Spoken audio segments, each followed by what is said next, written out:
ರತನ್ ನವಲ್ ಟಾಟಾ ಇವರು ಭಾರತ ದೇಶ ಕಂಡಂತ ಒಬ್ಬ ಖ್ಯಾತ ಕೈಗಾರಿಕೋದ್ಯಮಿಯಾಗಿದ್ದರು. ಇವರು ಬಾಂಬೆನಲ್ಲಿ ಜನಿಸಿದರು. ಬಾಂಬೆನಲ್ಲಿ ಶಾಲಾ ಶಿಕ್ಷಣ ಮುಗಿಸಿ ಆಮೇಲೆ ಅಮೆರಿಕಕ್ಕೆ ಹೋಗಿ ವಿದ್ಯಾಭ್ಯಾಸ ಮಾಡ್ತಾರೆ. ಅಲ್ಲಿ ಆರ್ಕಿಟೆಕ್ಚರ್ ಪದವಿಯನ್ನು ಪಡ್ಕೊಳ್ತಾರೆ. ಅಲ್ಲಿಂದ ಬಂದು ಅಷ್ಟೊತ್ತಿಗಾಲೇ ಕರ್ನಾಟಕದಲ್ಲಿ 91ರಲ್ಲಿ ನಾವು ಆರ್ಥಿಕ ಉದಾರೀಕರಣ, ಜಾಗತೀಕರಣ ಎಲ್ಲ ಆಗಿರ್ತದೆ. ಆಗ ಇಡೀ ಉದ್ಯಮವನ್ನು ಜಾಗತೀಕರಣಕ್ಕೆ ಮತ್ತೆ ಉದಾರೀಕರಣಕ್ಕೆ ಅದನ್ನ ತೆರೆದುಕೊಳ್ತಕ್ಕಂಥ ರೀತಿಯಲ್ಲಿ ಮಾಡ್ತಕ್ಕಂಥದ್ದು. ಆಮೇಲೆ ಟಾಟಾ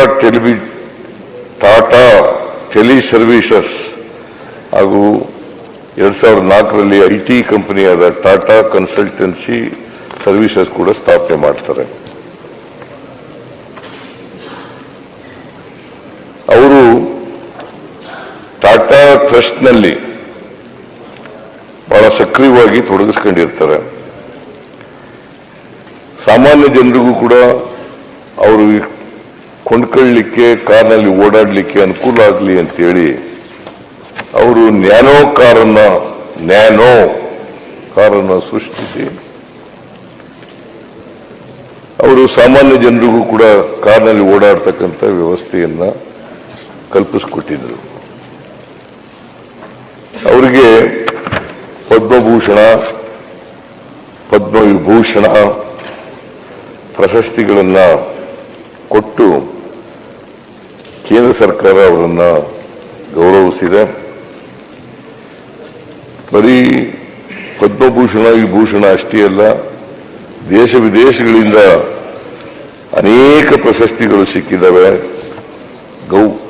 ಗೌರವ ಡಾಕ್ಟರೇಟ್ ಪದವಿಗಳು ಸಿಕ್ಕಿದ್ದಾವೆ. ಅಂತೆಯವರು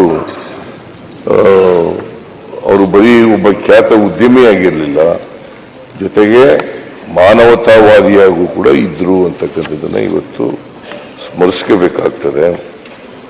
ಸೊ ಅವರು ನಿಧನರಾಗಿದ್ದಾರೆ. ಇದರಿಂದ ಉದ್ಯಮ ಕ್ಷೇತ್ರಕ್ಕೆ ಬಹಳ ನಷ್ಟ ಆಗಿದೆ ಅಂತೇಳಿ ನಾನು ಭಾವಿಸ್ಕೊಂಡಿದ್ದೀನಿ. ಸೊ ಒಬ್ಬ ಖ್ಯಾತ ಉದ್ಯಮಿ ಅಂತೆಯವರು ನಾವು ಸ್ಮರಿಸ್ಕೊಳ್ತಕ್ಕಂಥದ್ದು, ಅವರಿಗೆ ಗೌರವ ಸಲ್ಲಿಸ್ತಕ್ಕಂಥ ಕೆಲಸವನ್ನು ಮಾಡಬೇಕಾಗುತ್ತೆ. ಅವರ ಆತ್ಮಕ್ಕೆ ಚಿರಶಾಂತಿ ದೊರಕಲಿ ಅಂತೇಳಿ ನಾನು ಪ್ರಾರ್ಥನೆಯನ್ನು ಮಾಡ್ತೇನೆ.